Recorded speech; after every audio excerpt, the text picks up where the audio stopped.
We are live now. Greetings and salutations to the live crowd. Maybe. But yeah, this is the first time we can open this. Okay. That's one That of them. is awesome. Proud.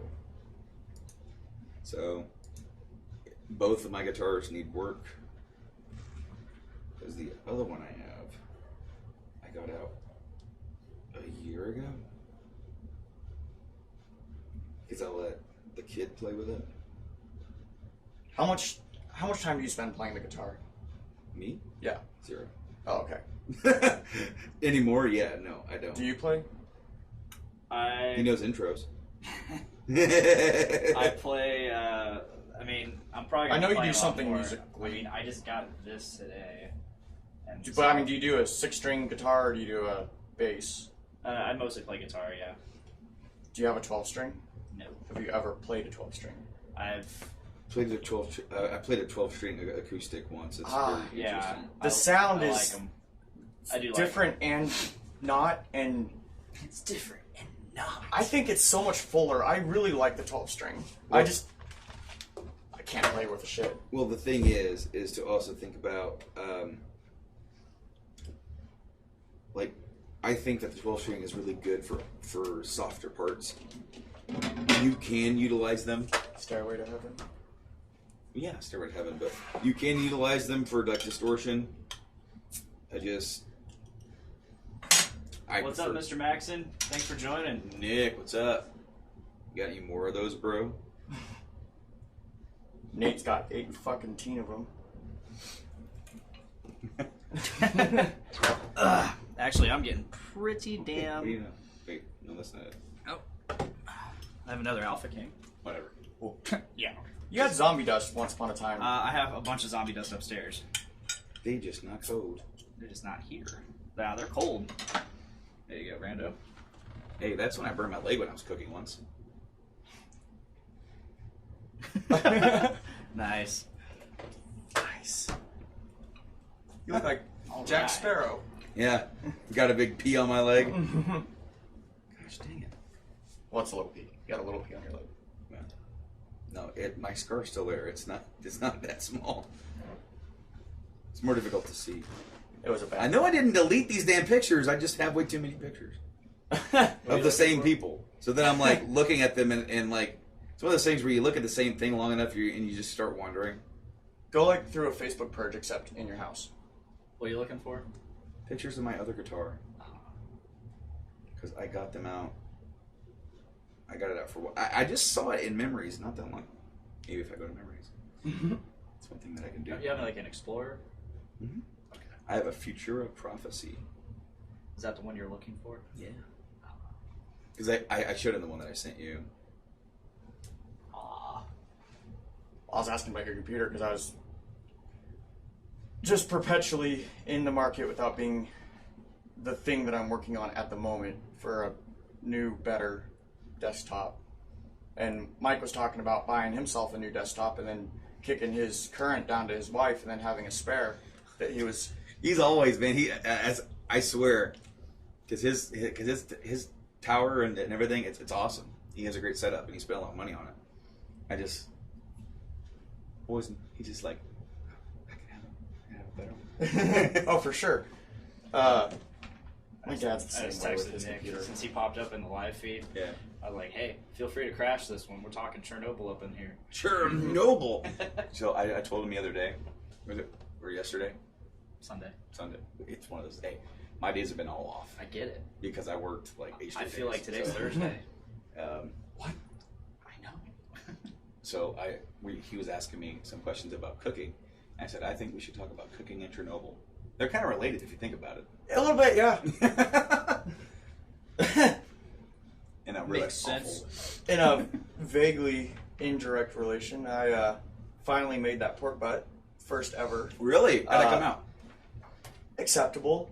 Yeah. It's a little bland. I should have gone heavier on the seasoning, and I should have let the seasoning set before cooking it. That does help, yeah. The smoke ring is beautiful, but I mean, all those briskets I've made, I've got the smoking, the Yeah. physical process of cooking it by smoking it over time down pat. That's not the issue. The issue is preparing and seasoning a pork butt instead of a brisket. But I mean, the meat's good. Just could be more flavorful. Are we ready? Yeah, absolutely. All right. The Let's reason do this. that's indirectly related is when people are burning on the battlefield. He's it's ready to go. supposed to smell like pork. Yeah, we can talk about this here in a minute. All right, here we go. Morbid fact of the day. The following journey into comics. Journey into comics. Journey into comics. Journey into comics. Journey into comics. Network. Production. Heritage. Warning. Podcast should be imminent. Sounds quiet.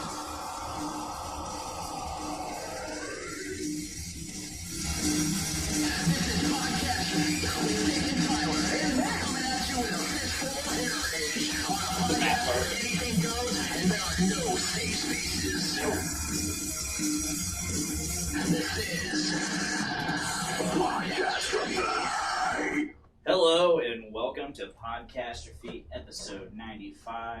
I am being back. I forgot I set it to monitor my input last week when I did everything through my headphones. So, it was coming through the speakers. Good stuff. All right, this is episode 95, and we're here to talk some Chernobyl. I got Mr. Brandon Stone of Game Addicts Podcast. How you doing? What's up, Duderinos? How's it going, everybody? Wow. Glad to be here on back. As I said, Started out so intense. well, you gotta turn it on, man. It's like even when you're like so tired, that's how you gotta start a podcast with some fucking energy. You're right. Totally right. We also got John Welk coming back from Game of King Chair. How you doing, John? Pretty good. You? Pretty tired also. Yeah. Yeah. As he's like, Oh shit. no, so you can dial it back down, but it's like I've always Yeah. found that when you're gonna start a podcast, man, I was gonna say you started at like 150 and you dialed it down. You got to about 90. Yeah.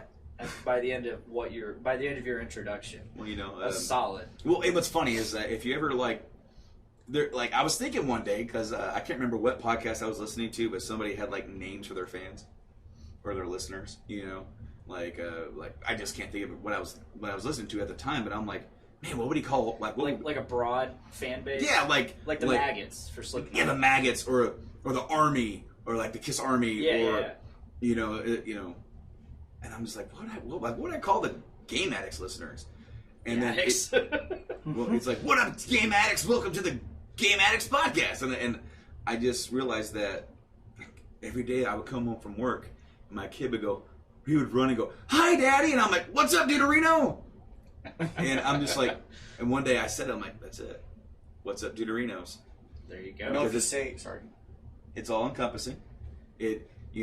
There might be some people that says, well, hey, that's not really, that's more of a Deuterino. It's more of like a male song. Like, but I'm like, if you listen to Kel Mitchell, everyone's a dude, You're right. Everyone is a dude. and thus You're a dude.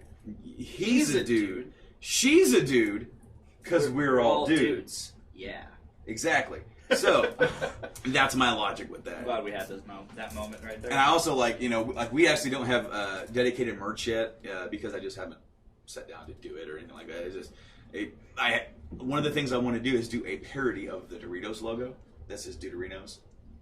I just think it'd be funny. Solid. Good Solid. thought. But anyway, yeah. What's up, guys? I'm so glad to be here on Podcast Review once again. What episode is this? This is 95. 90-fucking-5. We're 5 away. We're 5 away from 100. 100. I have been here a handful of times. Yeah. You were the first episode. You were Second episode. The pilot. You were the pilot. Well- and second episode. Well, hold on. Well, it was the first one was the original. Yeah. And then we had the pilot for what would become Game of King Chair. Because the episode was called Game of King Game Chair. of King Chair. Season and review. And it was season 7, right? Yeah. And it was season 7, and then gush about the entire series. Yeah. That's what it turned into. But then I was on sporadically from there. Yeah, I think you did 50. You did episode 50. I was on before that too because I was on the. Yeah. I came over. We did an episode. with the keyboard commander. We, Commander Clack. Yeah. So Clack and John, Clack. my old roommate, before Joe. Surprised you mentioned that. We shared a computer room, and You had a computer room. we had a computer room. Big roller. We had a 3-bedroom house, and one of those rooms was dedicated to our computers. And he had like a really clackety clankety like. It's one of those keyboards. It's a gaming has, keyboard. It's a keyboard that really it has a punctual, like when you hit the button, there's like it's almost like a switch, or like on the Xbox controllers, there's like micro switch in them. Mm-hmm. There's a switch for every button. So when he's in there playing Overwatch or whatever he was playing, I think he was playing Rocket League that night. I want to say it was. well, it was. I remember him playing Rocket League, Overwatch, Hello Kitty Island Adventure. But like he would sit there and he would get annoyed because we would be in there doing a podcast. He wants to go in there and play his games. Yeah, and it's like I only did the show once a week, so it's like, and it's only for like roughly 2 hours, Right. an hour and a half, 2 hours, and he was like, "Come on, dude." He's like, I pay rent at this house too, you know. And it's like, dude, I do this once a week. You can give up your games for 2 hours a week. Or even better, you could not slam the keyboard. Well, he would be in there clackety clack clack clackety clack clack, and I almost sound like I'm singing like Frosty the It was Snowman. only one time. It was only one time. Well, didn't he come in there again some other time? No, not really. I don't think so. Anyway, so we did that, and then we went to the like a live brews with dudes that they Yep. did at the North End Pub. I joined in for that. And so I was on that episode. I might have been on like was Tyler there for that one? I want to say, yeah. Okay, because I know I did one with Tyler. I was on 50, and then it's been sporadic. I was on 4. You've definitely been on a lot more since I've been in this house. Yeah, I've been on 4 of the Gaming King Chair episodes. Yep. So there's that. Of course, you can check that out exclusively on the Podbean feed, hosted by Podbean, podcastfeed.podbean.com. Thanks for plugging it, man. And of course, you can subscribe to that on any of your favorite podcast providers such as Apple I and don't even need to plug my Spotify. own show today. all This that is kind of stuff. awesome. Well, I mean, I'm on that, man. I have a vested interest too. In fact, me and Mike did something. We did Game Addicts Eat. Yeah, you did. And one of these centuries, Mike and Tyler are supposed to do something together. One of these centuries. I mean, it was supposed to happen like right after E3. It didn't. Now Tyler's a little busy, working more than we are. Yeah, Poor he's bastard. working his ass off. Okay, and I know we're just kind of rambling. This is kind of what we do. We kind of tangent into other topics, but you know, I watched him and all of his dudes. Yeah, I realize this is John's first regular Podcast. I of mean, this show. yeah, we have topics and we'll get there, but first this is just shooting the shit kind of part of it. So I was in there, very first time doing Firewatch where we were. Okay. Never done it before. 12 years I've never done it before. Okay. And I watched Tyler and his crewmates tear down the entire light booth for ED Sand in 2.5 hours. Like boom, boom, boom, boom, boom. 200 lights gone. How many of them were there? I just said 200 lights. No, people. Oh. Probably like 10 people, maybe. Not even that. When I was there. Because I would say probably about 8. So next day, So- I'm there in the ED Sand booth, watching them put the LEDs in. Mhm. It's gonna be so bright in there. Those LEDs are nice. Okay, so they started that because when I was there, they got everything tore down in 2.5 hours, and then they started putting stuff up. By the time I left, they already had a quarter of the booth done, almost. And of course, then I was on another project the next day, a completely different place. I know. Matt was taking us around because I was the extra. I was part of the extras where they were just gonna drop me off wherever they needed me. Did you go up where I was? ED Sand? No, not that day. No, the day that you were there, I was actually up by Top Coat B. No, I didn't go. I was anywhere there. they replaced the burner. No, and the- so we're looking for places to go, and I was like, you could always just throw me over where Brandon is. He's like, haha, you wish, and I'm like, I do. So then, yesterday was my easiest day ever. Yeah, Ever. There were 5 of us. that's a good one. Standing in one spot in bumper shop A where the temperature never got above 68. Nice. That's solid right That's there. nice. And we watched other people work for 8 hours. And we just Boring. stood around and talked. Yeah. Did you work with anybody we know, or? I worked with, her name's Debbie Justice. Oh yeah. Okay. I started with her in bumper shop. one of the older ladies, I actually worked with her daughter back in barbershop. You know, I mean, you work there long enough, you end up like knowing people that know people. The guy that was in there, his name was Rob. I know him I walked by and seen him or something. Okay. So, and then the other gal, and same thing. I've seen her in passing. So like, I didn't know everybody, but it's like I've been there like full time for 10 years, so I feel like I can actually talk to people at this point. Yeah, like when you're like, even though it's my first summer doing this kind of stuff because I've never really had to or wanted to, like if I was a temporary or early, I would have been like very timid, not talking to people. But I feel like I have enough confidence where I can talk to people. But anyway, That's about where I'm at. like it was awesome, and I don't know what I'm gonna be doing next, but we'll figure that out because today, as we transition, I got these transitions down. This is called a segue. Oh, hold on. I want to shoot a shit. Here, first. I want to shoot a I want to shit. shoot one shit. One shit. One marijuana. Fucking. I dropped a Honda Odyssey on my hand yesterday. Yeah, I told you to quit sucking. Go ahead, Yeah, tell us this. fucking- I want to so- know. I want to hear what happened. Doing my brakes for my parents, and not my brakes, the brakes on the van for my parents. And when I get there, I go inside to get something to eat and fill up my thermos with water. And I told my little brother to pull the van up on the concrete pad in front of the garage doors, where it's flat and stable, all that. It's not quite flat. There's a slight incline. And I tell him at least 3 times to set the e-brake. I go out there and get the jack under it, get on the jack point, start lifting it up, and get the tire off, start working on getting the caliper bolts out, pulling the caliper off so that I can do the brakes. Next thing I know is my hand's underneath the bumper, and it's rolling ever so slowly downhill, which it should not be doing. And I yank my hand out and away as it plummets down. So what happened was the jack rolled back downhill with the vehicle, kind of like a square wheel. And the A-bar underneath the wheel hub hit the concrete and cracked it. And Nice. the bumper, which thank fuck on Honda Odysseys, that part of the bumper is nothing but plastic. Not even fiberglass, just plastic. Smacked my hand right into the concrete. And kind of hurt at the time. It's not even, it's still kind of bruised. It bled a lot, but there's nothing to show for it. Other than a completely fucked up jack. That thing is corkscrewed and bent, and one of the solid cast wheels is snapped in half. At least it wasn't metal.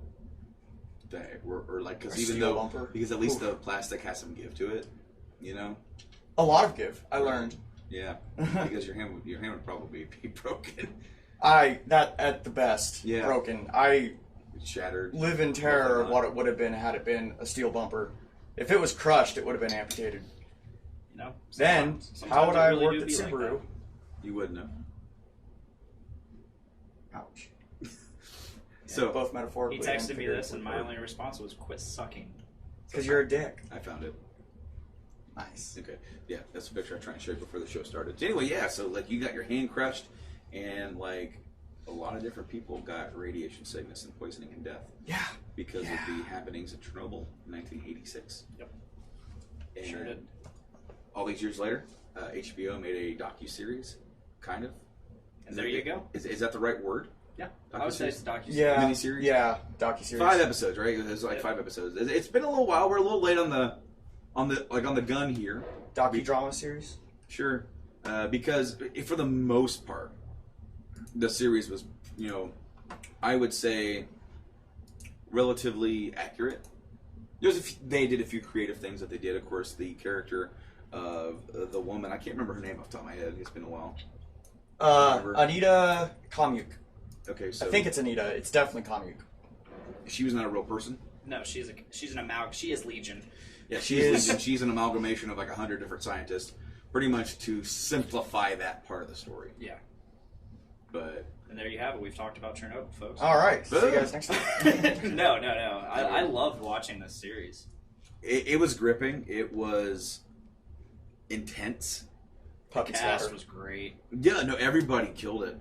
I also really liked the directorial choice to not give everybody Russian accents when they're speaking Yes, English. absolutely. Because the way I would have done it is either how they did it or everybody speaks Russian and you just Well, have they talked subtitles. about that in the podcast, didn't they? Yeah. They talked about how like because you can't always get like a Russian actor and all that. So typically when a non-Russian actor does a Russian accent, it tends to be a little exaggerated or just not good enough or something like that, you know? Well, I believe what they said, if my memory serves me correct, they end up acting the accent, not acting the character. Yeah. They they're focusing so much on getting that accent right that they don't capture what they're the message that they're trying to convey with the character. And I completely get that. And this harkens back. I'm a gamer. I can't remember. In Hunt for Red October, how was Sam Neill's Russian accent? Do you remember? It's been a long time. Yeah, it's since been I've a long time since I I've haven't seen seen that. a movie since I was a kid. I watched it. It's probably been within the last 10 years. It was on Netflix, so I watched it. Okay. Yeah, it's been a long time since I watched But that. I remember Sam Neill and, of course, Sean Connery. Yeah. All playing Russians. Baldwin. Alec Baldwin playing Did you- Jack oh. Ryan. Okay, so Baldwin was playing who? Jack Ryan. Jack Ryan. There's a whole series of Jack Ryan movies with different actors playing them. Yeah. Like Oh, yeah. Baldwin, Harrison Ford. And now we finally have a whole series of Jack Ryan episodes, with one person playing Jack Ryan. What if every episode was a different Jack Ryan? That's funny. I mean, John Krasinski's awesome and all that, but... Anyway, the game that I was thinking of is Metal Gear Solid 3 Snake Eater. Yeah. That game is set in Russia, Mhm. Soviet Union, right? And the entire time they're just speaking English. There's the cutscenes where Snake is speaking English with the other English-speaking people. Every time that he encounters somebody, they're all just speaking English. Let's flash forward back to MGS2, where Colonel Sergei Gorlukovich and his men, That's a name. Sergei Gorlukovich, anyway, he has his own little privatized army of dudes. He's former GRU and everything. And Former Gru. Like the guy in the cartoon. no. So when you encounter the soldiers and they talk, they've got their Russian accent. Like, what was that? Like, huh? Is somebody there? They're speaking English with a very harsh accent. Then you go to Snake Eater and there's no accents. There's just, what was that noise? And at the time it was like, man, these guys are supposed to be Russian. And then when you first meet the scientist who's creating the nuclear weapon that you're there to deter, and he's like, wow, your Russian is superb. And he says it in English. And that's when I was like, they're speaking Russian and they're not bothering to convey that because we're just getting the dialogue. Exactly. It's the same kind of thing. That's Yeah. It's the exact same thing. That's because instead of going back and forth to, a lot of old spy movies, they would have had like the Russian accent. Instead of just stereotyping that, they just had an actor and they mention it. And that way there's no really big difference between you hearing Snake speak English and Snake trying to speak another language or anything like that. There's no narrative, and this show does the same thing, and I think it works great because it really allows these actors to dive in and get some really great performances out of it. Absolutely, and it allows the situations and the events on the ground to unfold naturally. Mhm. Like, I think of it like a dream. Where are either of you bilingual in any at all? No, I mean I know Slightly. I know like words and phrases in Spanish. Have you ever had Spanish in a dream? No. Okay. Well, so German will creep its way into my dreams now and then, but when it's in the dream, it's obviously not grammatically correct because it's dream physics, dream logic, right? But it's understood on a first person point of view basis that language, not language specific. Just what is being said it conveys that I think directly down to it lets the events unfold as if you were. Your brain automatically makes sense of it. Yes, that is what I was trying to say. Yeah. I once again just abridged the unabridged. Yeah. Common Yes, you theme. did. Yes, Yeah. you did. I had to pull up the cast just so I could get. Yeah, no, the names guy that played right. Bogosov, Jared Harris. he was great. The guy that played Boris, Boris Sherbina. Sherbina. Stellan Skarsgård, who is also in Thor, Good Will Hunting. Holy shit, he's the crazy professor. Yeah. I Good Will just Hunting. realized that. He's a math teacher in Good Will Hunting, right? Yeah. I loved his character. He's such a dickhead. He apparently played that character incredibly to historical accuracy because the guy was known for. I heard this in the podcast. He was known for yelling something into existence. Well, and it's funny because like when you first meet the character, you're drawn to dislike him immediately because obviously they've already established their protagonist in this situation, and that's Lagasa. And so he's the guy that he's supposed to know what's going on. So you're like, listen to him, damn it! And then here's Boris kind of telling people, no, you're gonna listen to me. And then he's like, no, don't do it. Don't listen to him. He's gonna get us killed. And then he's like, how dare you, challenge my authority? And he's like, we're gonna die if we listen to you. They do that very well.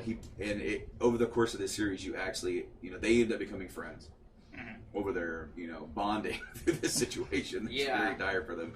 But then, of course, like you end up kind of like sympathizing with Boris, Absolutely. understanding the way he acts, why he acts, and then also like by that point in the series, you understand how the government and the party acts. And you understand kind of why he acts the way he acts in response to that. I thought they did a very, very cursory job. I mean, sufficient, definitely, but cursory job of hitting home just how much it was the reality on the ground there that the party doesn't care about the facts so much as the party cares about looking good, looking like its shit is together, looking like it's powerful, it's organized, it's functional, it's efficient.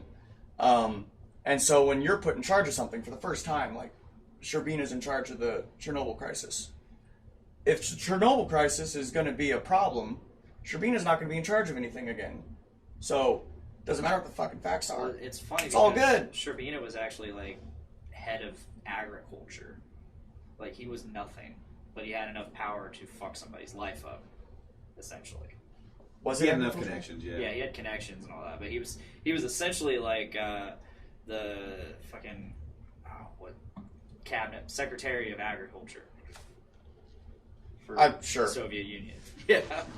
Well, I thought he was Secretary of Energy, but I don't know, and it's so cursory. It's I think IRL he was agriculture. All right, so okay. like what you said about looking good and like the perception, they're thinking about one, how the whole country looks, how the government looks, and also each individual person's looking after their own self-interests.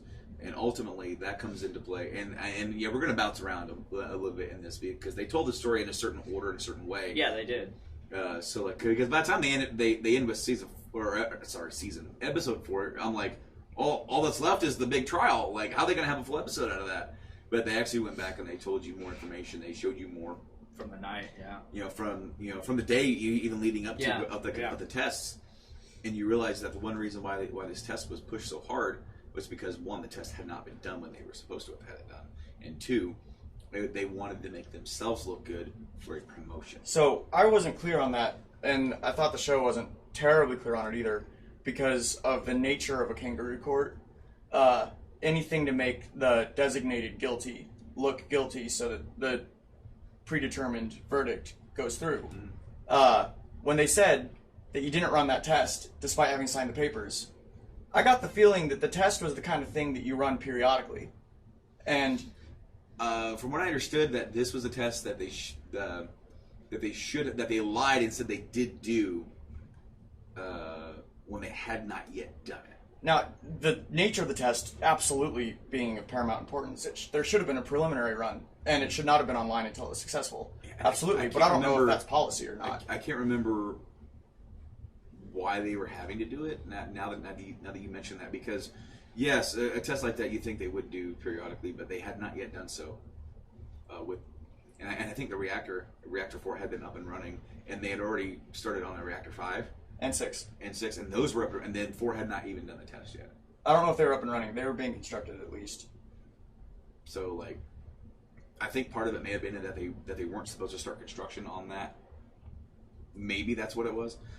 If I'm remembering right, it might be that where they could not have started more without the test before, and they lied, and they're like, oh, we'll just do it later. You know, we got time, we got this. And then it's like, okay, guys, we actually need to get this done before they catch on the fact that we haven't done it. Okay, so let's do it. And then you had the three, Dyatlov, he was the guy that's going to be doing the test. There's a whole scene with him and the Fomin. Yeah, like the guy underneath the guy running the plant, right? Fomin. Because the other guy, a guy that kind of talked like this. Yeah, I don't remember his name. He sounds like he smokes like 2 packs a day.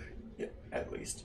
And he was the guy that very vigorously smacked the table when Maester Lewin, Grandpa Bolshevik, was like, we cut the phone lines. We don't let anybody leave. This is how we save the people from themselves. We'll be remembered for this day. And he's just like, he was so like, yeah, we got this.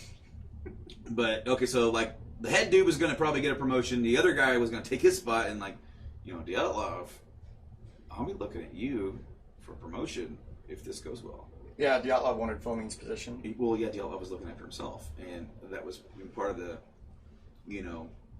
the human error for pushing for this test, even though they probably had the way that the show portrays it, the way that history portrays it, they had every opportunity to stop it, to shut the reactor down, and give it the 24 hours.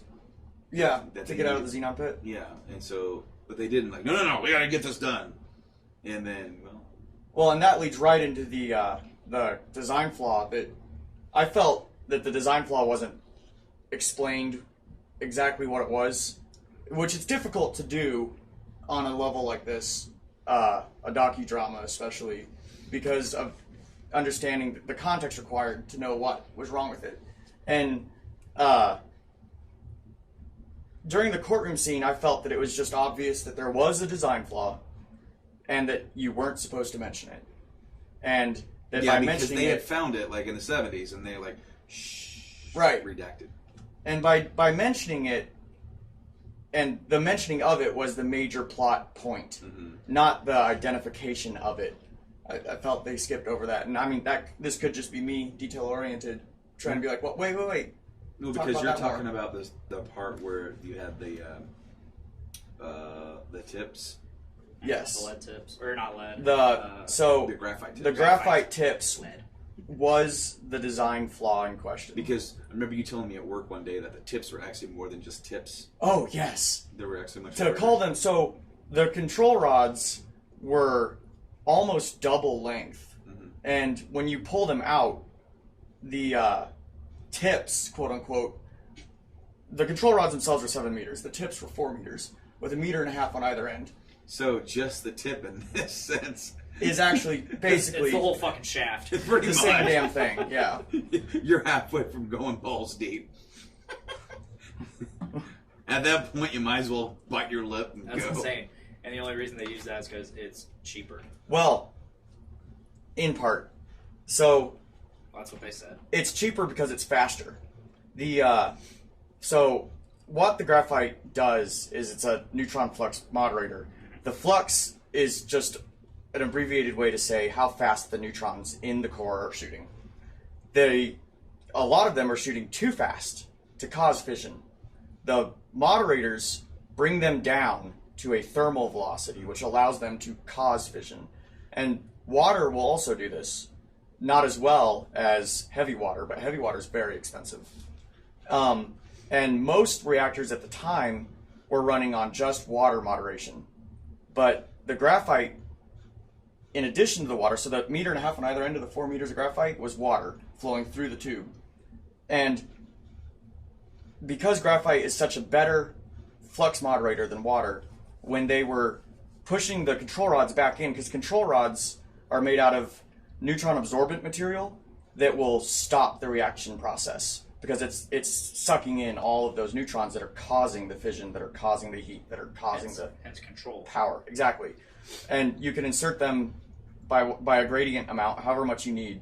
When you flush them all the way back in like that, in addition to all of the other things that were going on, that were just building the perfect storm, it pushed the graphite down past 1.5 meters of core that it previously wasn't interacting with, which just caused it to continue to accelerate out of control exponentially, just like a rocket. That is the design flaw. They don't need the graphite tips. They could have just used water. Now the water is not as efficient and therefore not as quick to power it up or reach as high a level of thermal energy. The graphite reaches a higher level and it does so quicker. That's why it's cheaper. I see.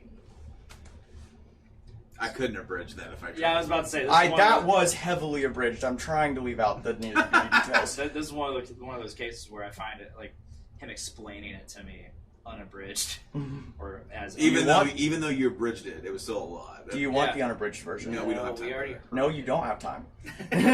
No, it's one of those cases where like having something explained to me, I don't need it abridged.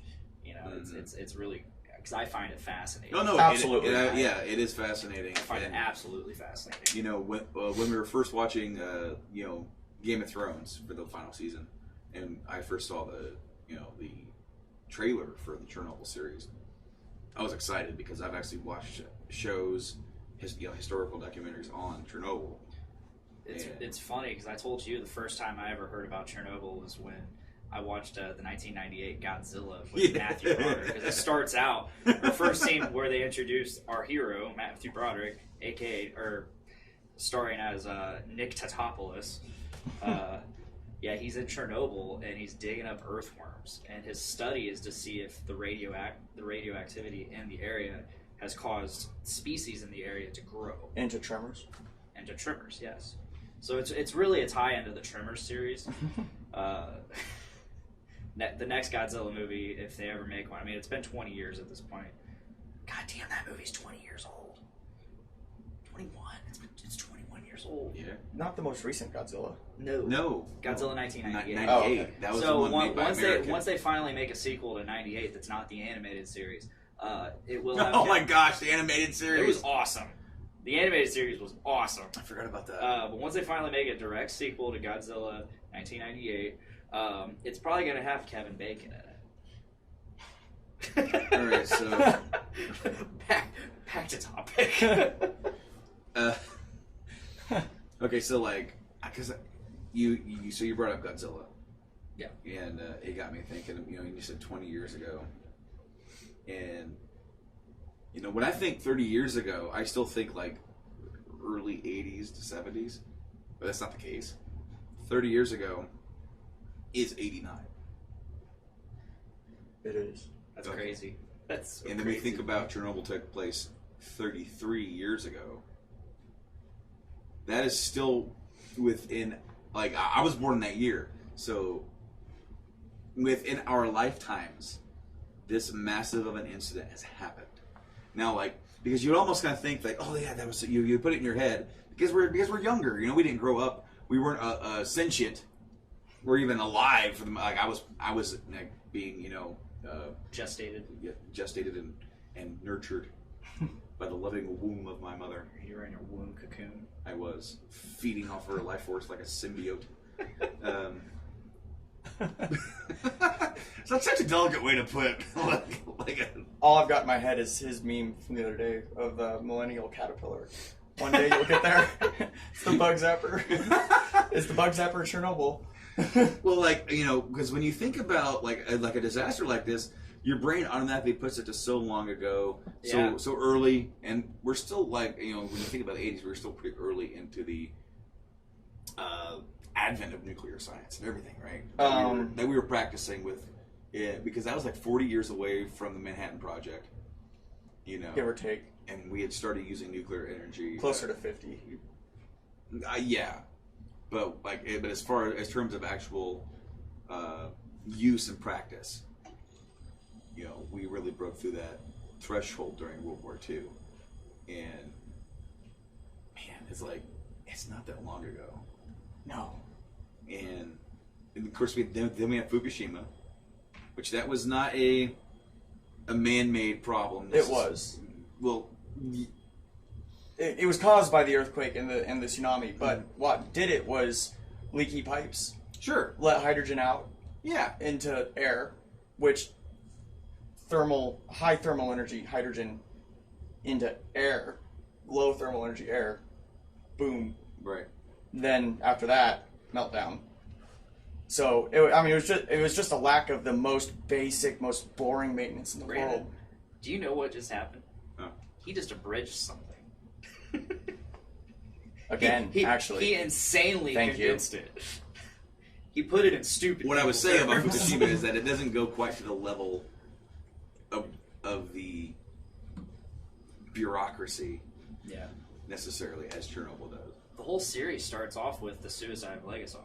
Yeah. Oh yeah. No. Like and his end. It shows him recording these tapes that Mhm. eventually got. I don't know how they got out, but I'm not 100% on that. Yeah. yeah, but they apparently got out according to the showrunner. Right. So, but one of the things he says is he starts out with the cost of lies. Is memes. Yeah, Not memes. and he says when a lie is told, it incurs a debt to the truth, and eventually that debt must be paid. And you see it. You see that those words just reign true throughout Mhm. the entire mini-series. Yeah. I love it. I I love mean- it. I mean, we had the series starts with that, and then it starts with, like, right at the explosion.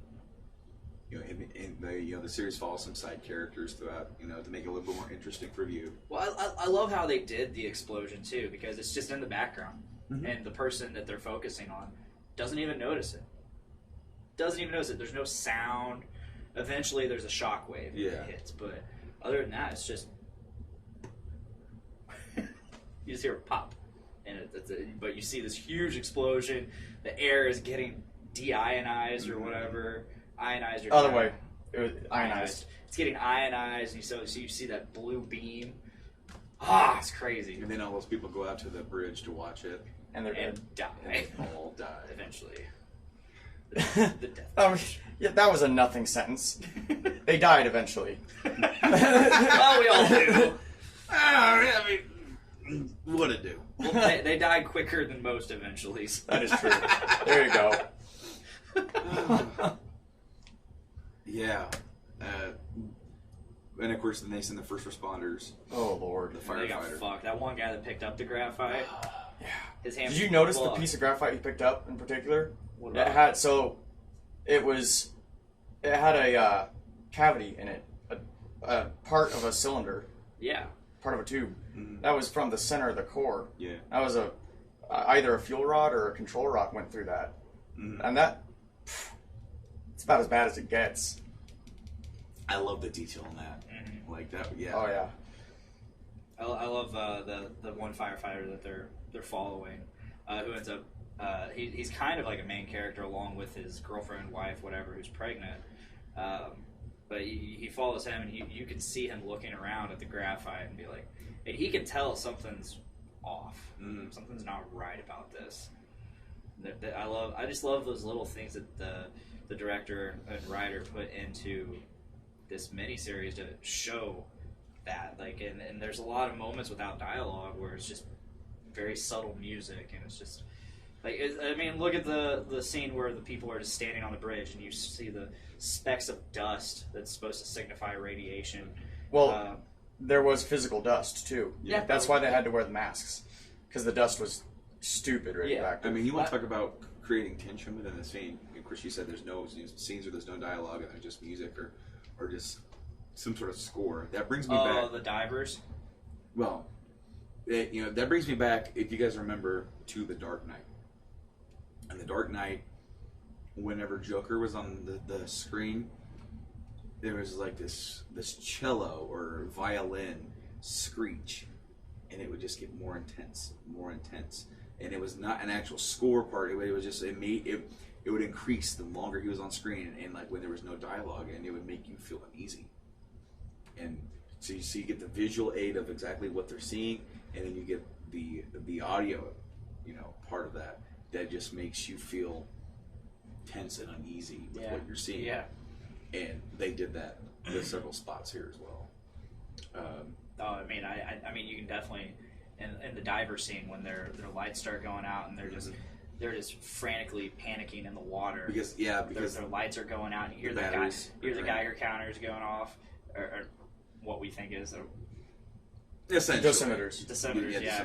And you just hear that rate, the clicks just intensifying. And I'm getting flashbacks to like Fallout, playing Fallout, going into like, going out like for the more recent one, Fallout before, going out into the wasteland sea, where it's just like the entire time,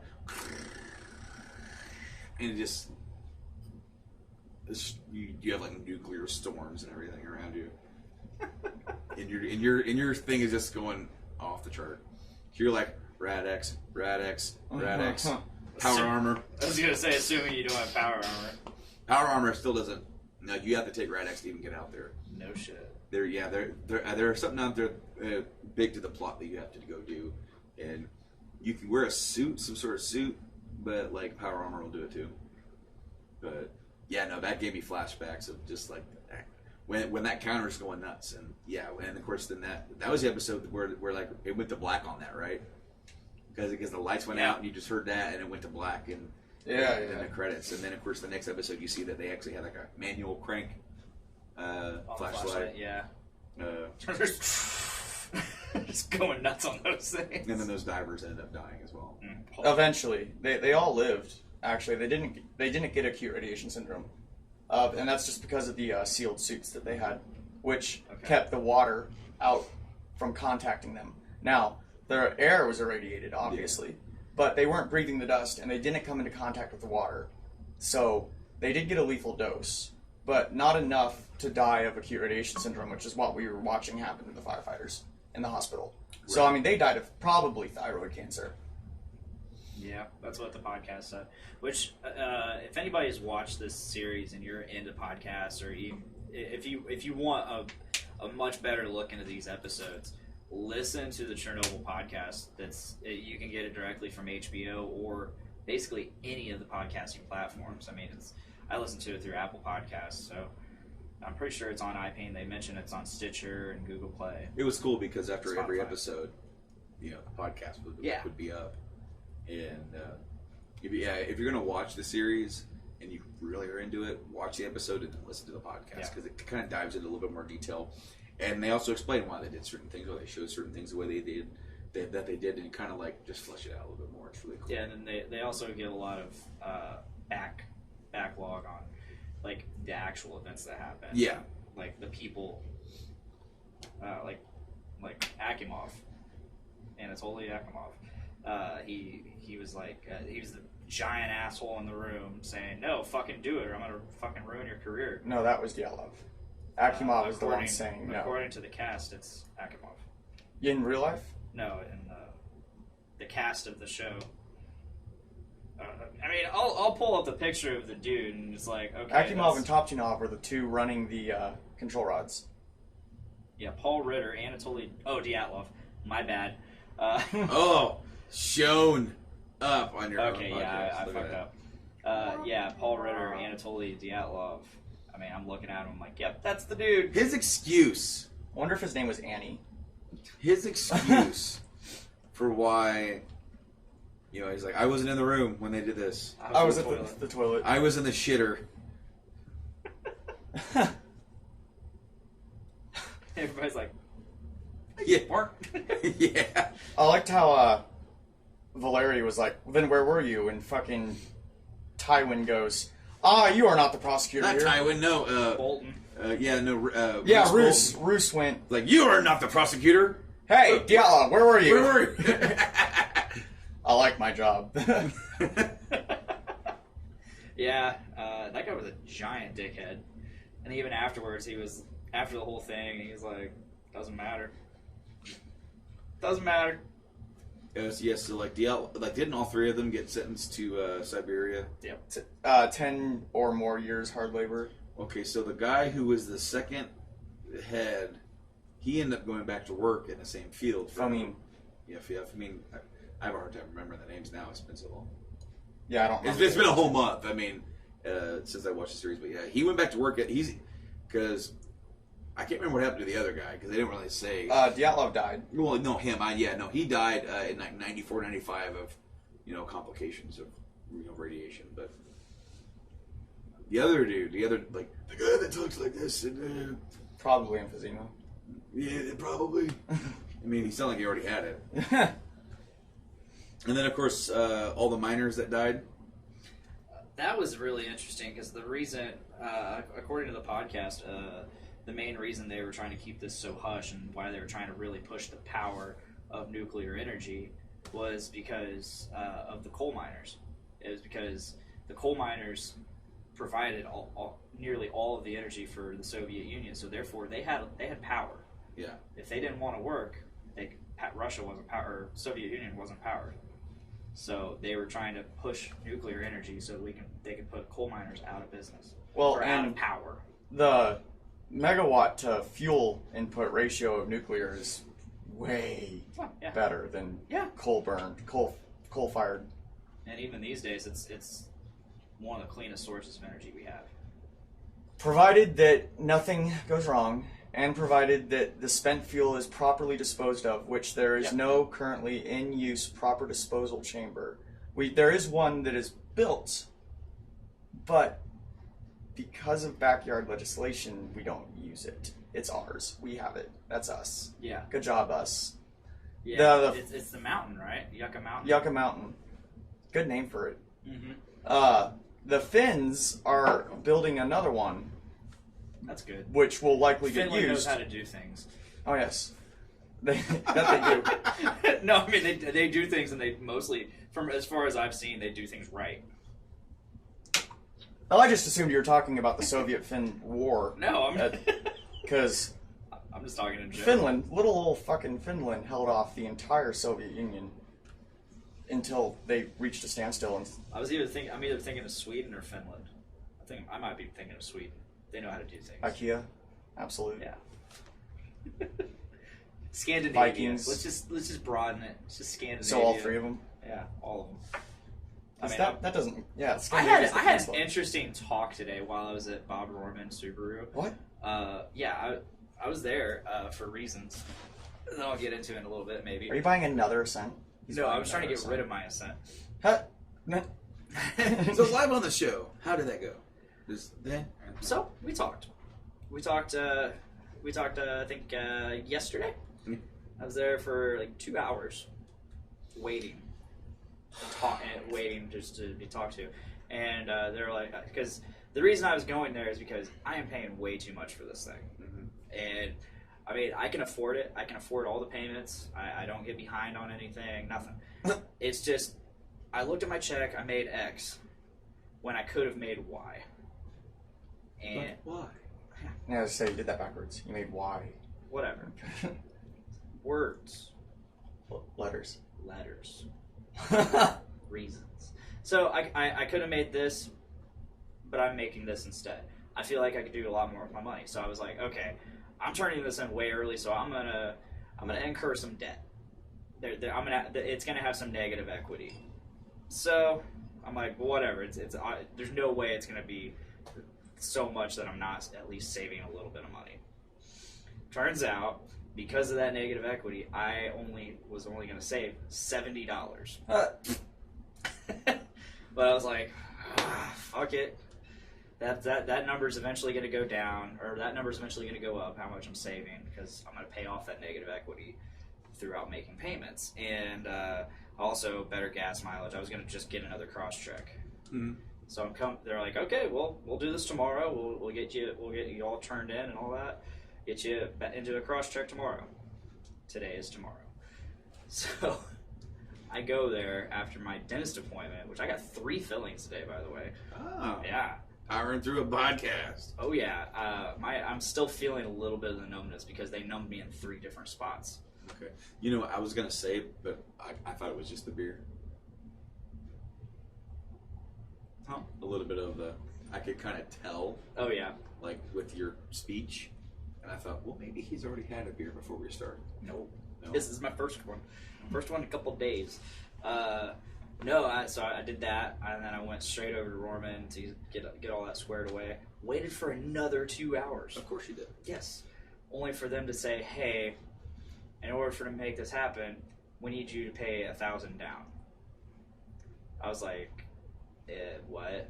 They're like, well, your credit score has dramatically decreased, which it has, and that's why I got the Ascent when I did, because I knew my credit score was going to decline hardcore because of this debt relief program I'm in. So they're like, the bank said they want $3,000. Bob Rorman, agreed to eat $2,000 of that and pay it ourselves. You have to pay $1,000 upon signing. And I'm like, I can't do that. There's not anybody you can borrow from. I'm like, nope. I'm not gonna borrow, and if I did, if I did have somebody to borrow from, I'm not gonna borrow from. Just not gonna do it. So I guess I'm just gonna keep the Ascent. My lease is up. For people wondering why we lease, we have a special lease program through our work. Yeah. So it's a little bit different than just leasing it outright. We get some perks with that. Yeah. But my lease is up in October, and I need to go in next week and probably wait 2 hours to figure out my options. What is this going to be? Because they tell you that, you pay on your payment for 3 years. If you choose to buy it, which they heavily discourage because they want to get you in another new one, because for them that counts as a sale. It's all logistics. It's all bureaucracy. How did we get on this subject? We just launched into it. I feel like I was going somewhere with that. Maybe, but before we leave it, I don't mind keeping my car. I actually kind of like it. Yeah. This was the first Crosstrek that we've had. I love Crosstrek. I love Crosstrek. At first I had an Impreza, which is like a Crosstrek without stilts. I love the Crosstrek I was gonna get. Well,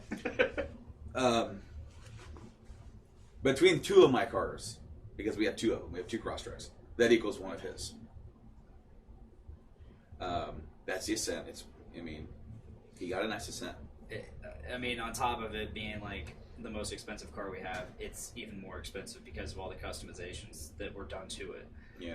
Which it was the only car on the lot. It was the only Ascent on the lot that met my specs. It just happened to have a bunch of extra shit to it too. Yeah. So I don't mind keeping mine.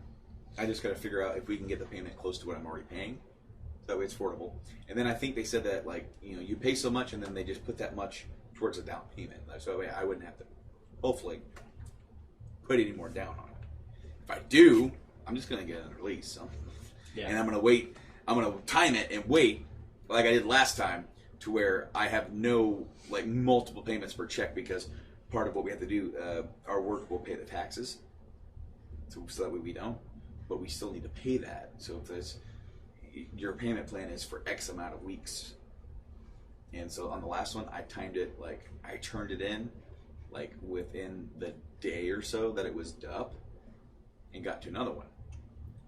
Issue with that is that my wife got there before me, told the dude what she wanted, and he hooked her up with a badass, top-of-the-line Crosstrek that I didn't know how much it was until we started doing paperwork. And we'd already been there for 3 hours. Oh my. The only reason I agreed to it was because I didn't want to go through this, and we were near the end. We were reaching that final hour that this had to be done.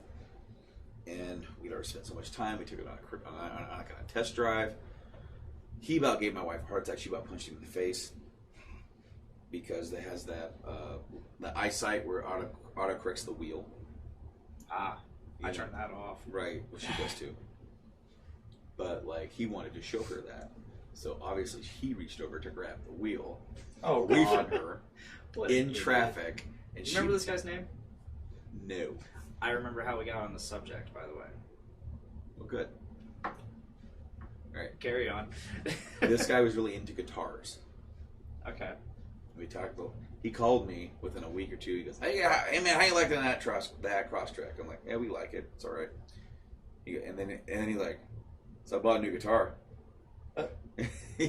Oh my gosh, it's You know, he finds out that we like similar music, rock music, whatever, and he's asking me about this and that. He's into guitar players. He's into like, you know, even some heavier metal stuff because he likes the guitar players and whatnot. He's buying like all these different guitars, and I'm just like, what Pandora's box did I just open that this guy suddenly is my best friend? Yeah. You know, and I'm just like, I would, you know, we both talked, me and my wife, we would love to turn that Crosstrek in and get something cheaper, but probably similar situation. We'll just eat it. If I can keep this car and will not cost me a dime more, I'm going to do it. But also, if I get another new one, it cannot cost me any more than what I'm paying now. See, when I traded my Crosstrek, my last Crosstrek in, I actually got paid back. Did you really? Yeah, I got paid like $450. Okay, because he actually told me that my Crosstrek is in high demand, like last year, because last year was when we got hers, and he was like, "Yeah, I bet you I can hook you up. Like we love to have that back." Oh yeah. And so I don't want to give it back to him. I love the color. It has a name. I named my cars. It's on my Bluetooth. I used to name my cars. Okay, so the Impreza was the Normandy SR1. So when I got the Crosstrek, which is a slightly bigger Impreza, this is the Normandy SR2. Did you name your first car? Your very first car? My very first car, the Corsica? No, I did not. Okay. How about you? You ever name your cars? No, he named my current one Tonka, which I accept. Tonka, yes. Yeah. I was pulling up. Of course, I was running a little bit late today, and I see the big yellow truck. I'm like, well, Tonka's here. That's good. All right. The fucking play school. Hey, man, that thing looks like it could, Tonka can take a beating, and it looks like that truck already has for and, sure. and can take some more. So my first car was a '95 Grand Prix, Okay. green, dark green. I had a dark green car, but carry on. Can you guess the name? No. No guess? The Green Supremacist. Ah! I stole it from my friend Taya. She named her first car, which was a white car, the white supremacist. All right. She's not racist whatsoever or anything like that. It's just fun. All right, so like Or edgy. my first car was a '94 Corsica, Okay. held together by a couple like bolts and some super glue. Hell yeah. In fact, I had the brights on one night and went to go turn them off, and then the light switch broke, and I couldn't turn the brights off. The only thing, okay, so the only ghetto ass things about my car was I didn't have a passenger side window. The only Or not kind window, of not window, mirror. Sorry. mirror. That's a lot better. Yeah, There that's you a go. lot better. Yeah. I didn't have that. Holy shit. And my heater knob and like temperature knob and like the mode knob, no knob, just like the bare like little tiny sliver of metal. So I had a pair of pliers. Hell yeah. that, So my light which are in my locker at work. my light switch would fall off. So like I turn them on or turn them off and then fall off sometimes. But then, so when I had my brights on one day coming home from seeing my now wife, it was like middle of the night, Saturday night, and there's a car coming. So courteous, right? Click. The indicator switch came off? No. When I went to go pull my brights, Right. it, The whole thing. The stick. and then I tried to click what was left and it wouldn't do anything. Jesus. So this guy's like, So you're just in bright. You're just in perpetual asshole mode. Yes. And of course I'm too nice of a guy, which I'm like, what Turn do your I- lights off. Well, I'm like, I don't know what to do. So instead of turning my hazard lights on, which would be the real like smart thing to do, I just started turning my turn signals on one at a time really Jesus. fast. So that they probably thought I was an even bigger asshole. Oh my god, this guy is fucking high. Oh man. And, Light okay, show. so I had that car, and then I had the green car was a '96 Ford Probe. Which I turned in to get the Impreza, right? And I was the talk of Bob Rorman that day because the guy that worked there, I can't remember his name, Tim Archer. Do you remember Tim? big dude. He did the financial stuff there. He loved Ford Probes. He would go to Ford Probe car shows. That's a thing. There's a whole fan base for Ford Probe, and he's been to them. And the thing is, the Ford Probe line, it needed work. It had some problems. But cosmetically, mostly, it was okay. The rear bumper had been replaced, and the paint was no longer a perfect match. But this is one of those cars that had those lights that would, come up from underneath. And a lot of those mechanisms fail over time. So then you just stick it in place. This one still worked. Buddy, he was excited. And I don't know if he bought it, but he said he was thinking about it. And I hope he did. I really hope he did, because they definitely hooked me up. And I'm hoping they can again. I always get so nervous when I go in there, because they're salesmen. Well, of course. Yeah. They're salesmen. And they act and they talk a certain way. And I'm not saying I got swindled last time. I'm just saying they negotiated started before I got there. And I was unaware of what part of the negotiation was. I'm not saying he took advantage of my wife, but I think he took advantage of my wife. Of her ignorance. And next time, I will be there and I will dictate what we're going to get and how I want. Because we are paying more for that car than what I want. It is a nice car. It is a flashy car. It is decked out. We love it. We were going to keep it, and then we're having another kid, and she's going to go back to a bigger car. It's a waste of time. You gotta get in a son. No.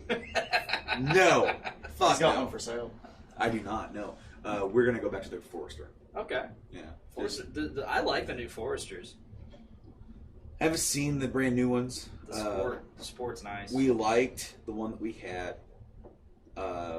She was looking to downsize a little bit, right? Mm-hmm. And so that's when we looked into because she liked my car, and we looked at the cross trucks and how we got to the problem that we're in. But it's not as massive as a problem that he has when he has one car that equals two of mine. At least we have two vehicles. Yeah, I'm not trying to throw you. While we're on the subject of cars, do you remember the first time you were pulled over?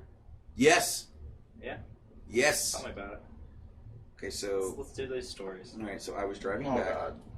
I was driving back from. Mine's really dumb. Mine is too. Oh, sweet. Okay, I mean dumb, not You're on gonna my like part. mine. No, it was dumb on my part. Okay, no, mine's not dumb on my part. Mine was just ignorance. Mine is dumb and ignorance on the officer. Yeah. Yeah, let's hear it. So I'm coming home from Indiana from seeing my girlfriend, now my wife. Same story, almost as but different car. I was in I don't know, maybe I wasn't, but it wasn't the same night as the bright light situation. Okay, so I'm on my way home, and I'm getting through Hoopston, where I went to high school, and some of the old stopping grounds. Where I lived was a town 12 miles past that, so Hoopston was like near the finish line for me. I mean, this was an hour and a half drive just to come over each and every Saturday to see my girlfriend, and then come back home. And which I would actually gain time back because you cross the state line and you're an hour behind now. It wouldn't be that. It wasn't that bad. It was kind of cool because I would just I'd go home and chill out for a little bit, go to bed, and then chill out for Sunday, right? So I'm heading through Hoopston, and it's one of those things. Let's see if I can do this. Am I still talking on the mic? There we go. That way I'm sitting on the cord. So, it's one of these things where I'm traveling this way, as I hit the mic, damn it, and he's going this way. We're on opposite sides of the road, and I see him, I look at him, of course, when you see a cop, what do? You're eyeing that son of a bitch. Oh, absolutely. Like, There are times when I'll be driving, Miranda's talking, and I'll be like, stop talking. Just yeah. You are side eyeing that dude. Yep. He may not even be looking at you, but you're like, what are you doing? You may not even be doing anything wrong. Yeah, absolutely. But You're still on edge. So I looked at him and I saw my rearview mirror, and he swung that car around so fast. I wasn't speeding. I looked down. I'm like, okay. He pulls me over. Keep my composure. I'm tired. I don't really drink other than on a rare occasion. this show. Usually when I come over, I have a beer, but like, I don't drink. So I'm like, he's like, do you know why I pulled you over? I'm like, not a clue. Because you're a dick. You're a dick. And he said wrong my answer, license plate light was out. Oh, that's... Did you know that? And I said, no, sir, I did not. Can I see your license and your license, registration, proof of insurance? So I give him my license. I find my registration. I give him proof of insurance. He goes, this doesn't have an expiration date on it. Okay. Well, I was still living with my parents at the time. So my dad, whenever we would get this stuff in, he would show me and says, put this in your glove box. Yeah. You know. And I did. And I gave him exactly the papers. So now I'm digging to that glove box and I'm sweating. And I'm looking and I find another one. I give it to him. He goes, this is expired. So then he goes, I'm sitting there sweating. I'm like, what the heck? Did my dad give me the wrong paper? What's going on? I did exactly what my dad told me to do. Of course, I'm like 18, 19 years old. Yeah. Cop comes back. Goes, well, I'm going to let you off with a warning. Make sure you get this light fixed. And make sure you get the right papers for your insurance. You have enough documentation to make me believe you have insurance. Like, What? you can just look up the damn No policy kidding. number, right? So, anyway, I get home and I tell my dad, because my dad, he was usually up anyway. My dad, like, never sleeps. And I said I got pulled over, and he said that this paper wasn't, like, I brought all the stuff in. He goes, and he's looking at it. He goes, which one did you give him? And I said, he goes, because this one's old, you should have threw it away. I'm like, I'm sorry, I didn't know. I thought I did, maybe I didn't. You know, obviously I didn't. And I'm like, I gave him this one first because it looked a little different. He goes, expiration date's right here. He goes, who is this asshole? And I said his name, and he goes, that son of a bitch, I know his dad. Ain't that always the case? And so that was the first time. The only other time I've been pulled over, coming back from band practice, when I was with Draxus and when we restarted up, it was me and my wife going through Attica. Dude pulls up. He's like, "Hi," he goes, "How you doing? Can I see your license and registration?" Okay. He goes, "Heading home? Where you come from?" I said, "I have band practice in Illinois." He looks. He goes, "Is that your guitar in the back?" Yeah. He goes, "I play guitar in a band myself." Like what kind of music you play? And I said, "Rock." He goes, "Awesome." He goes, "Well, I pulled you over. You have a license plate light out." I'm like, God damn it! He goes, "Were you aware?" I said, "No, sir." I'm like, I don't make it a habit of doing an 18-point inspection of my damn car. He goes, "I feel you." Because I'll be right back. He goes, "Just get that taken care of." So I got home. We were on second shift. Went right to Walmart, got that light, installed it immediately. Nice. That is the dumbest reason to ever be pulled over.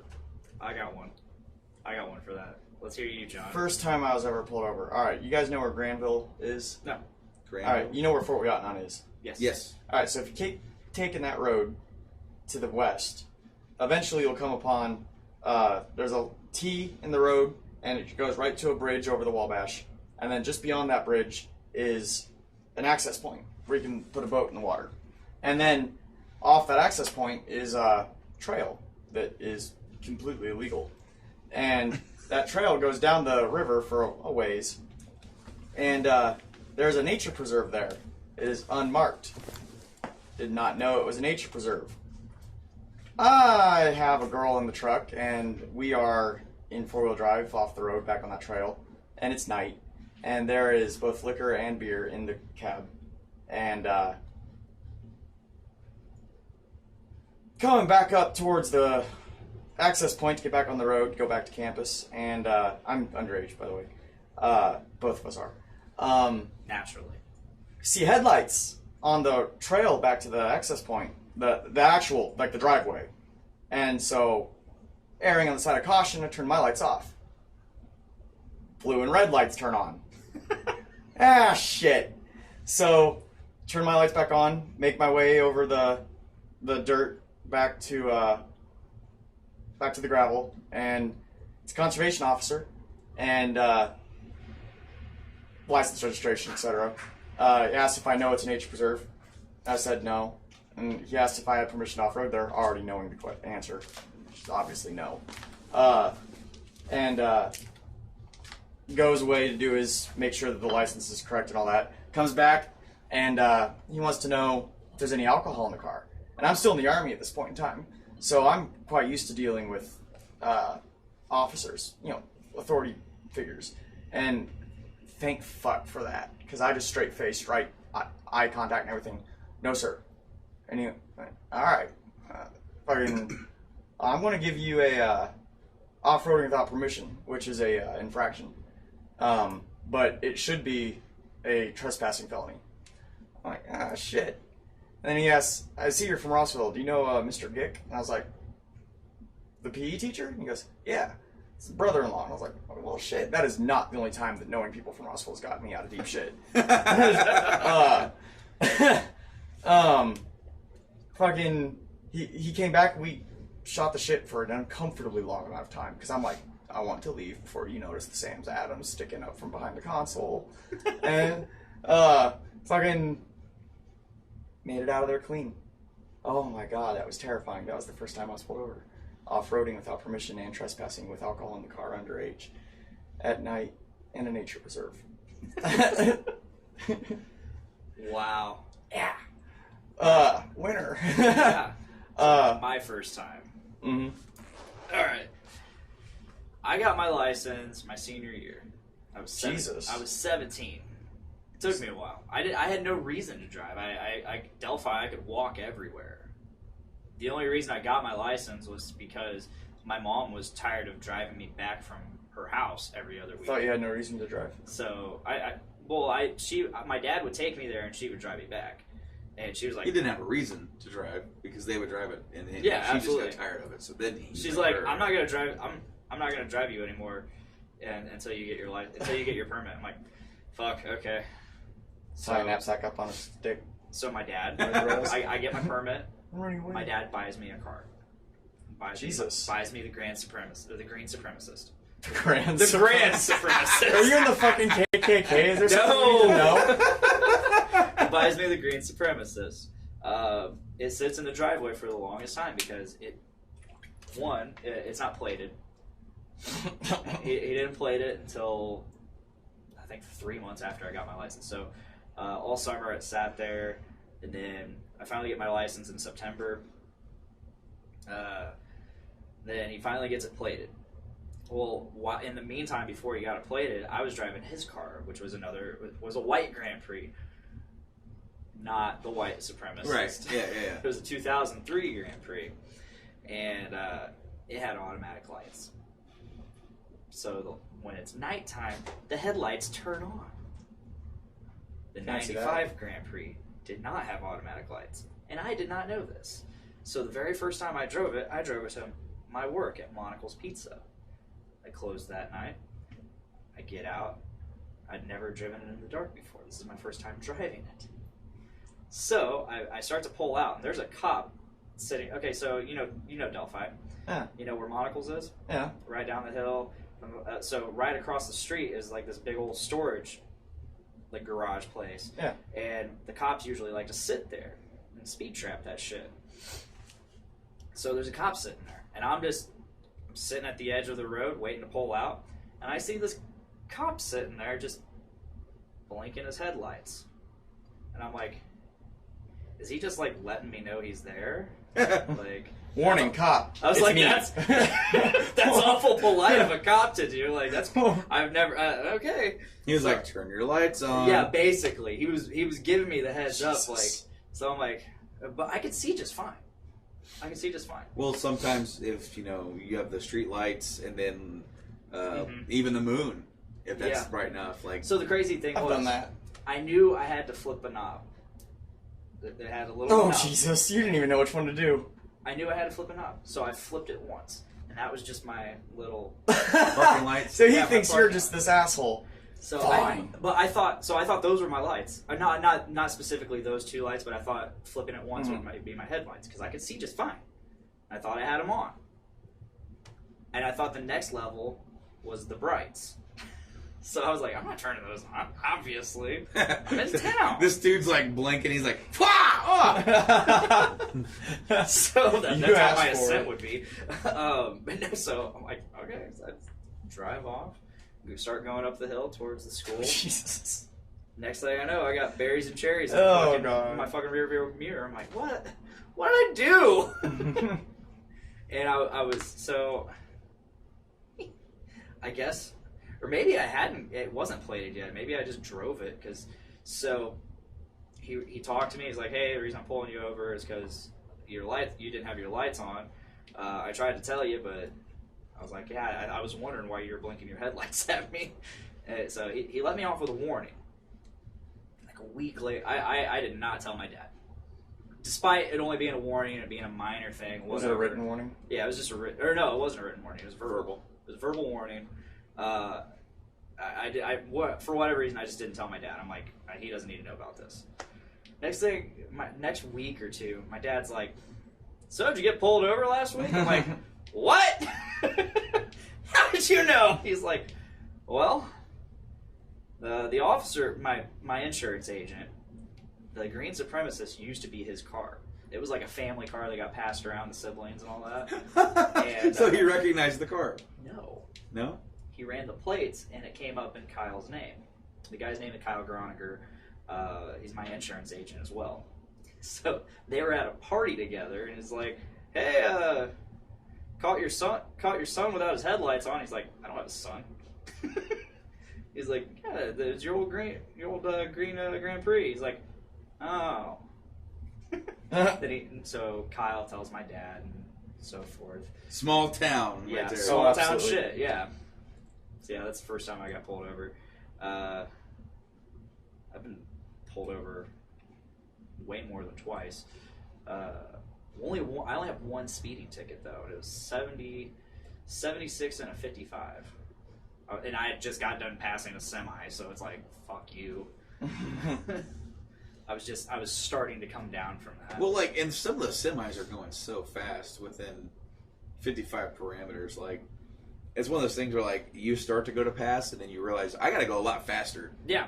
Because the semi is going like 65.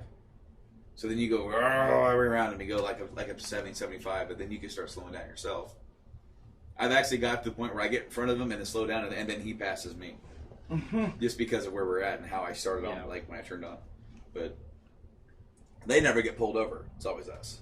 So speaking on the subject of brights, whenever I'm taking the kids to Rossville in the morning, or I'm driving at night or anything like that, I don't drive with I don't use my brights anymore.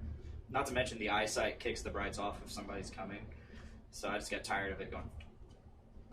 Yeah. Just on, off.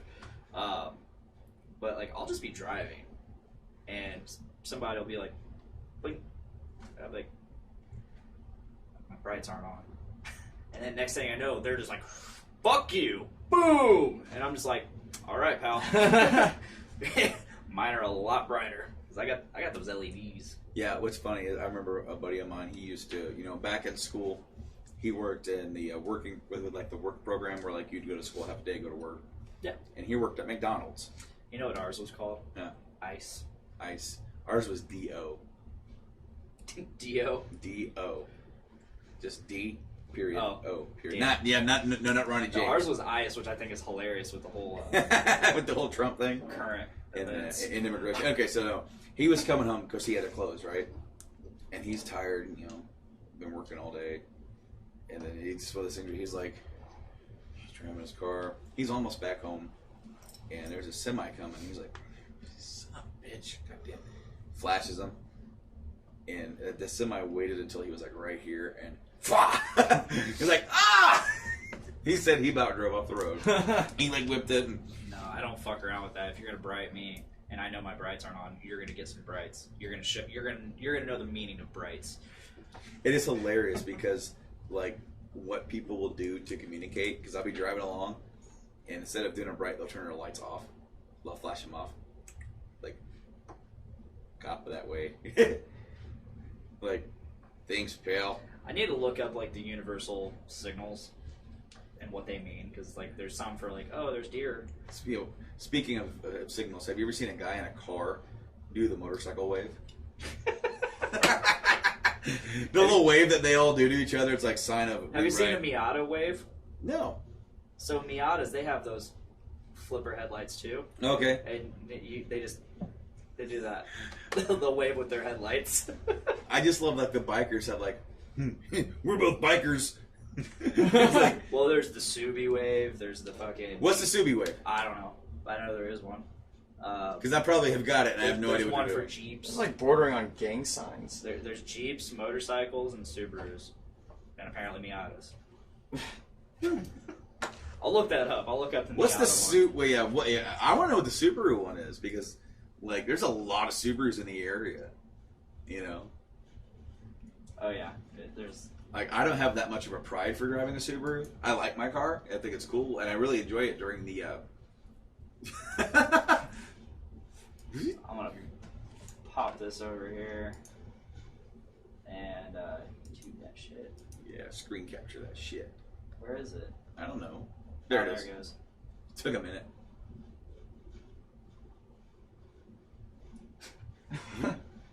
Yeah, I see it. Pop.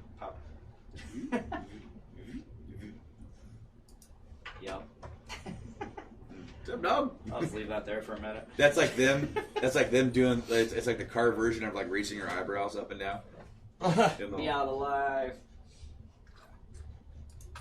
While we're moving on, I ran across a college humor video, which is probably gonna get kicked off our stream. But I just thought I didn't fully watch it.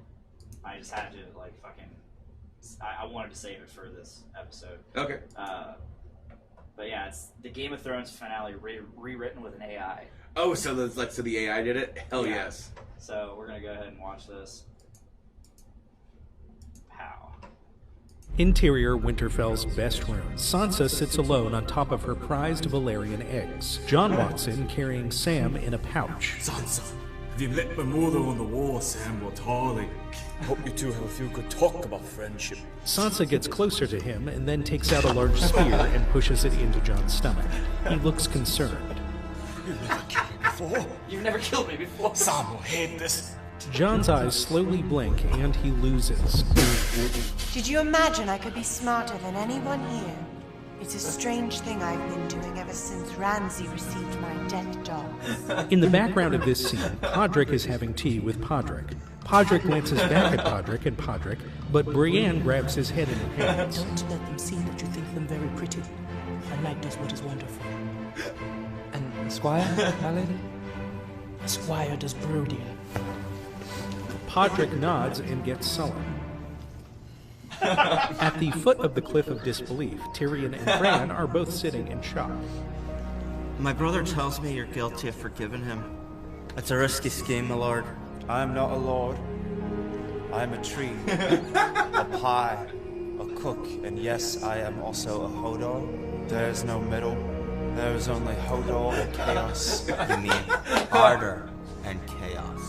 As I said, actually. Bran jumps out of his chair with his working legs and floors Tyrion with a sequence of violently beautiful flip kicks. I'll do that again, you rat me out. You gonna rat me out? No, I swear! Interior, the other Winterfell. Arya and Gendry are standing next to a servant dressed as a horse. Arya is scrubbing the old horse with a long blonde face from her face bag. You're not afraid of horse, are you? She's a liar and a thief, but I don't think she'd kill you as long as you keep away from her horse knife. Arya gulps pie after pie as Gendry watches respectfully. After an hour, Gendry's stomach growls. Can I have some? I am beloved. I can't die. You're leaving the stupid camp, and everything you think is bad. This is a huge Gendry insult. Arya punches Gendry down through the floor and into the crypt.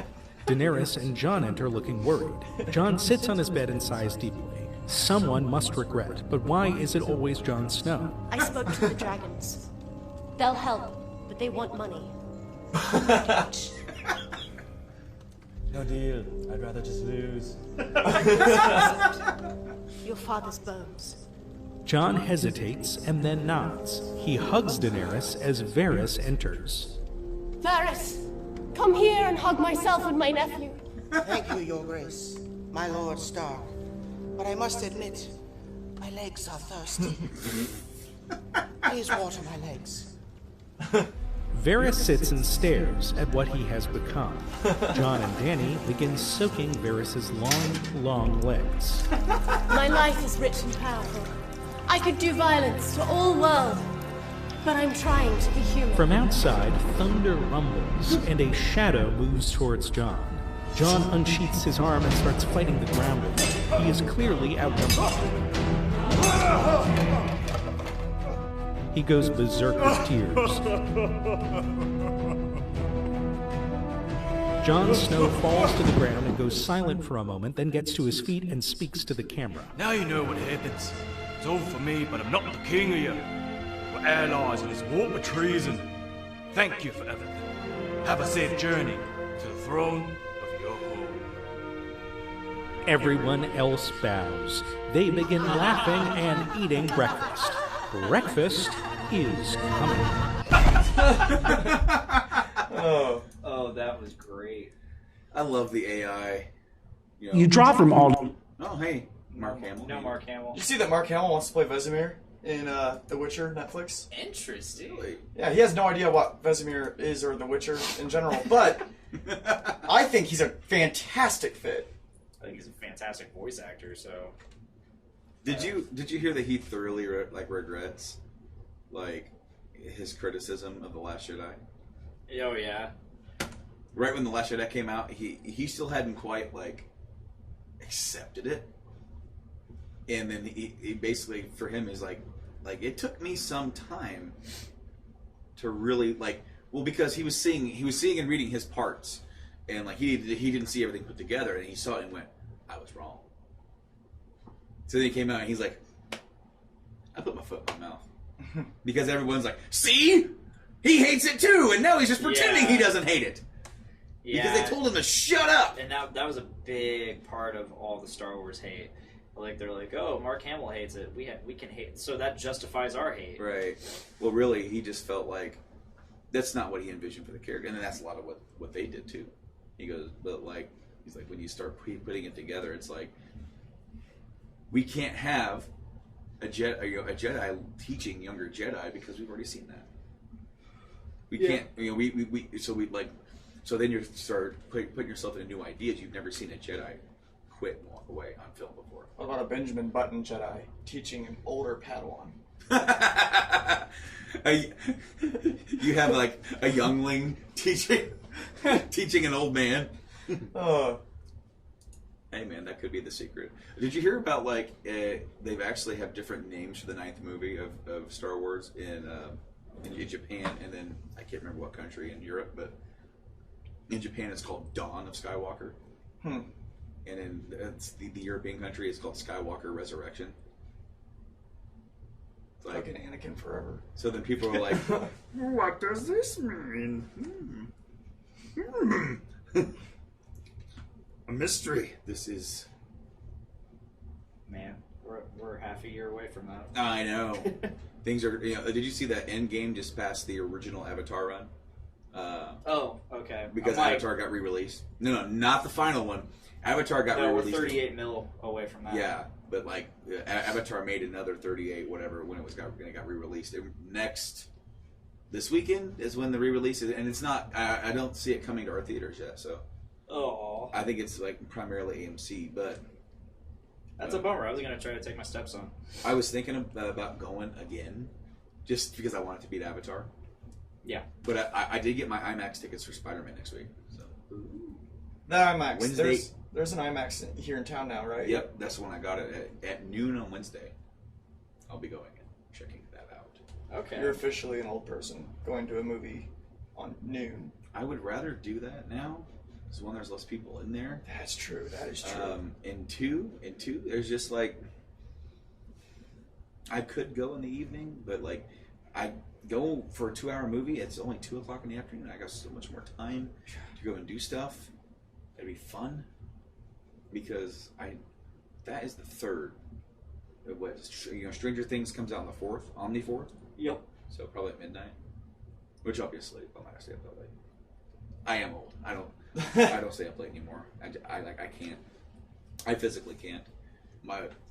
I think about all the stuff I could be doing. Like, I could play games. I could watch a movie. Oh, yeah, I know the feeling. Like, I actually started, I watched the movie and started the FF15. Because you have to watch the movie first. There's a whole Game Addicts. That's a trope of watch the movie first. Because quite literally, like, the way they start FF15, it's like, we're 4 boys pushing a car down the road with Stand By Me playing. It's like, my king just sent away. I gotta go meet my bride. And then while the other winter fell. Like, while we're gone, like, an empire comes in and it, like, kills my dad, like, overthrows the country, and it's like, the empire, Niflheim.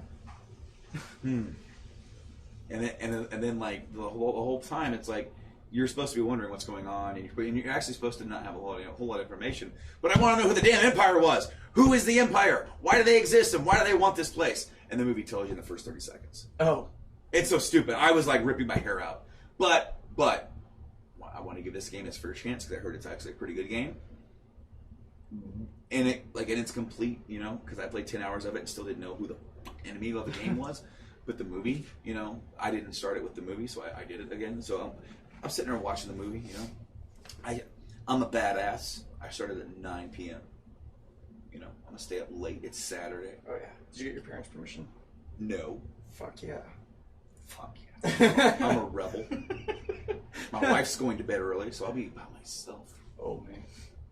I can watch whatever I want. I can eat whatever I want.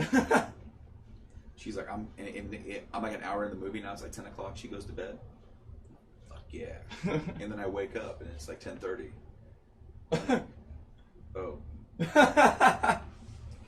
I guess I'll go to bed now. So I got up, went to bed. She was still awake. She's like, what are you doing? I'm like, I'm going to bed. I fell asleep. I couldn't do it. I couldn't. I was sitting there in the chair, you know, and I was all comfy, and I'm like, I'm actually enjoying the movie, you know, because even though like the movie's awesome, it's brain fart now. Ned Stark, Sean Bean. Sean Bean plays the king, but only in the movie, not the game. What movie? FF15 Kingsglaive. That is basically like the story before the game. Okay. You know, like it shows like the king getting killed and betrayed, and the Empire crushing the city, which you will hear about when you play the game, because the game starts with the prince getting sent away with his buddies, his guard. You know, yeah. You guys are gonna go out, and you guys, you know, he's betrothed to another princess, and it's weird because there's like all this monarchy shit, but it's all modern. It's got like Audi cars and like it's different. It's like a weird combination of technology and still old style. But yeah, like the movie also has Aaron Paul from Breaking Bad. He plays the main character in the movie, which you can just almost sometimes you can't tell it's him, and other times like, hey. We gotta get to the king, bitch. And then Lena Headey, she plays the princess, who's like a teenager. But like, they got all these badass big name actors for the movie, but none of them are in the game. Speaking of movies, pre-stories to games, The Witcher. I am really, really excited for the Witcher Netflix series.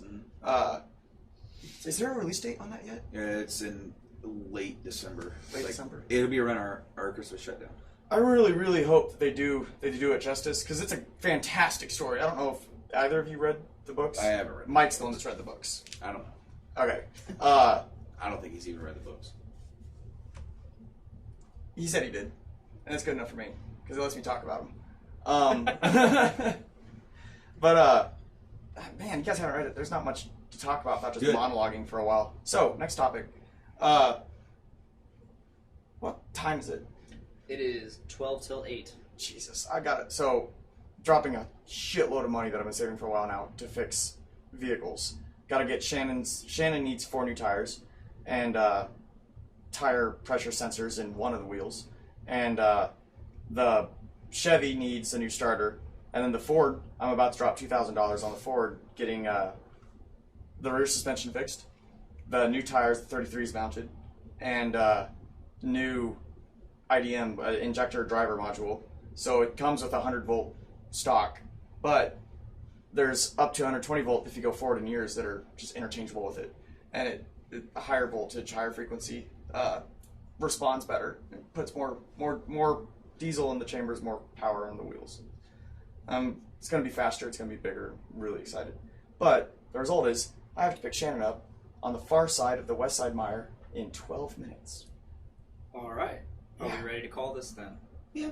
All right. I feel like it's been a good one. It's been a good one. We didn't talk about cooking, but no, there's always next time. We cooked. It was good. I think the only problem I had with my burgers was I over-seasoned. Over-seasoned? Is that a thing? Overcooked. Just a slight over-seasoning. Not much. So, yeah. I made burgers, and that's... I gathered. He's like, let's talk about that. We didn't talk about it, but here we are. Yeah, thank you guys for joining. Brandon, quick plug. Yeah, thank you once again for having me on. I'll be on here again soon as we approach 100.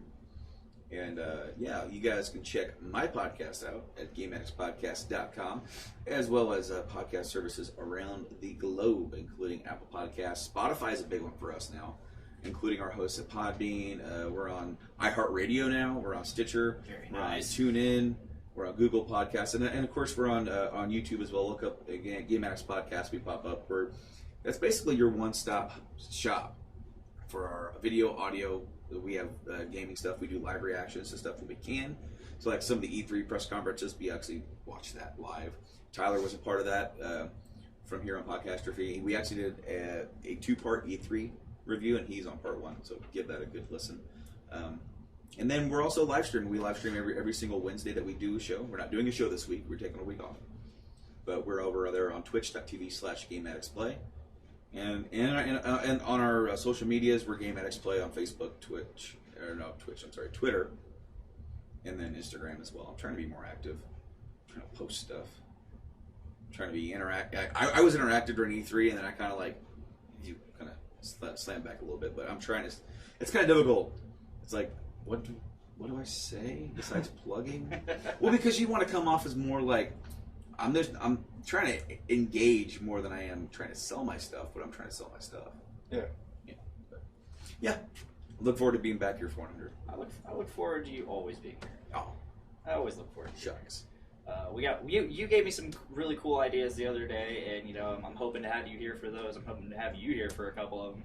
I briefly talked to you about movie reviews. Yep. Sorry if that was a secret. Gotta keep them a little close to the chest here. It's okay. Be vague. Fine, I'll keep the other secret. The ones that I know. Yeah, don't go into detail. Keep your secrets. There's an idea. You don't just. You're a terrible card player. Hey, send me. You know that family German Baptist playing cards. I'm gonna sinful. look up like the censor of Beep, and I'm just gonna. No playing cards. No playing cards? No playing cards. No. I mean, Mom and Dad have some now. You could even play Uno. Uno's different. You can't play poker with Uno cards. You probably could if you tried hard enough, but no one in my family knows how to play poker. Could you play Old Maid? I could play Old Maid. Okay. All right, guys. I'm gonna put like a big censor over what he just said. Okay. It'll be perfect. But I guess thank you, John, for being on the show again. Thank you, John, for having the show. Yeah, of course. I love hosting people in my beautiful house in my basement. Yeah. It's been a long day.